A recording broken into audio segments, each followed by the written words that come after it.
संसद का बजट सत्र जारी है। लगातार विपक्ष कुछ मुद्दों को लेकर प्रदर्शन कर रहा है। इसी कड़ी में संसद पहुंचे केंद्रीय मंत्री चिराग पासवान ने विपक्षी दलों द्वारा लोकसभा स्पीकर ओम बिरला के खिलाफ अविश्वास प्रस्ताव लाने की खबरों पर कांग्रेस सांसद राहुल गांधी को जमकर घेरा। देखिए, मुझे लगता है ये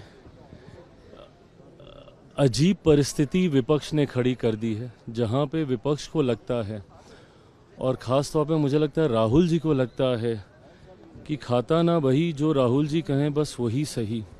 सिर्फ एक बात को लेकर राहुल जी की जिद ने पूरे सदन का ये बजट सत्र पूरी तरीके से वॉश आउट कर दिया।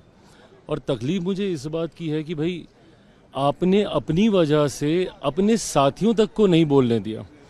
विपक्ष के पास ये बहुत बड़ा मंच है अपनी बातों को रखने का।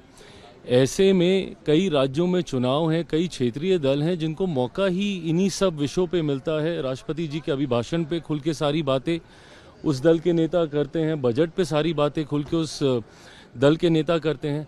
ऐसे में एक ऐसा नेता प्रतिपक्ष इन लोगों ने चुन लिया है जो अपनी जिद की वजह से किसी दूसरे क्षेत्रीय दल को भी बोलने का मौका नहीं दे रहे हैं।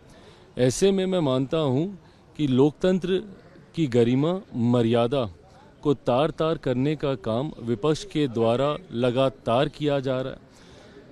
कुर्सी पे चढ़ना, टेबल पे चढ़ना, ये आचरण तो हमने देखा ही। अब लोकसभा स्पीकर पे जिस तरीके से अविश्वास प्रस्ताव लाने की बात कही जा रही है, जिसको लेकर विपक्ष शायद इसको जल्द लाने की सोच रखता है, ऐसे में पुनः चिंता इस बात की भी होती है कि ये वही लोकसभा के स्पीकर हैं जो कि निरंतरता में पिछले उसमें भी थे, पार्लियामेंट के टेन्योर में थे, और इस बार भी उन्हीं को ही पुनः ये जिम्मेदारी दी गई है। ऐसे में जस्ट बाय द वर्च्यू की आप अपनी बात कह नहीं पा रहे। मैं ये कतई नहीं बोलूँगा कि इनको बोलने का मौका नहीं दिया गया, रिपीटेडली इनको बोलने का मौका दिया गया है। अब ये परंपराओं के विरुद्ध जाकर अपनी जिद पे सिर्फ एक ही ऐसे विषय को उठाना चाहेंगे जिसके ऊपर रूलिंग चेयर दे चुकी है, और उस बात के ऐतराज़ में आप अविश्वास प्रस्ताव एक ऐसे स्पीकर के प्रति आप लेकर आएंगे जिन्होंने हमेशा प्रयास किया कि कैसे सत्ता पक्ष और विपक्ष एकजुट होकर मिलकर सदन की कार्रवाई में हिस्सा ले।